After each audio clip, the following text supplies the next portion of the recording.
Kule kaunti ya Kakamega sasa, ambapo serikali ya kaunti hiyo inapania kuanza kutumia pampu za jua ama sola kuweza kusambaza maji kwa wakazi wa kaunti hiyo kama njia moja ya kuimarisha huduma hiyo na kuweza kuhakikisha kuwa kila nyumba inapata maji safi ya matumizi kwa bei nafuu. Brenda Wawire anatuarifu zaidi. Gavana wa Kakamega Fernandez Baraza akihutubia washikadau tofauti wa sekta ya maji kaunti hii amefichua kuwa ataipa idara ya maji kipaumbele kwenye serikali yake. The areas which we have proposed that we will focus on in terms of solarization of boreholes and water projects, that is one of the areas. Smart metering, we will want to give it priority. Issues around pipeline extension and rehabilitation. We're also looking at one of our rehabilitation plants in Tindinho. We are looking at protection of water springs, around 100 springs per year, very critical for us. Conservation and protection of the catchment areas and the riparian areas is very critical for us. And as I said, capacity building of our staff is also one of the areas that we'll want to apply the facility. And then of course construction of water storage tanks. I know water is normally a very scarce commodity, and yet we have the capacity of having the tanks. So when we invest in storage tanks, it will help us to ensure that we have sufficient supply of water.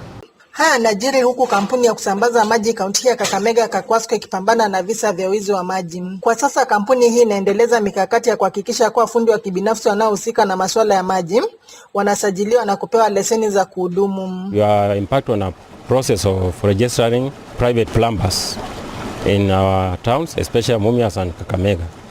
This one actually is entailed to ensure that these private plumbers, they are the ones that are making connection for most of our customers, and when they make, we want to ensure that when a customer engages a private plumber, he notes his number, so that if we get an illegal connection, it can be able to it's a certain plumber with this registration number.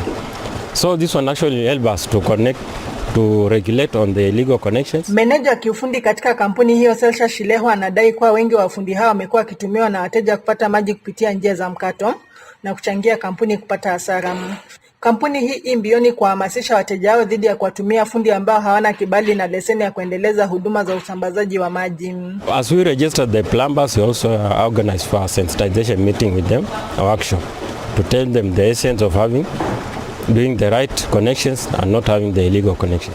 Actually, we find that it's only the registered plumbers that will be allowed to do connections.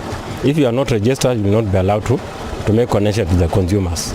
So it's also part of marketing them and giving them the certification. Aidha, Shileho ameelezea nia ya kampuni hiyo kuwasilisha mswada katika bunge la kaunti ya Kakamega utakaozuia fundi yote kufanya marekebisho yoyote kwa mabomba maji au kuunganisha wakazi pasi na kuwa na leseni. Realizing the county government of Kakamega to put in a water policy the penalty for making an illegal connection without using a registered plumber.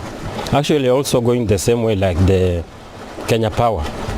Before Kenya Power gives a connection, it has to be certified by their technician. That is the way we are going, so that once we have done a connection, a water connection, a technician has to come and ascertain that it was done by a registered plumber. That is the initial stages. But once the acts are through, we shall be having fines, penalties.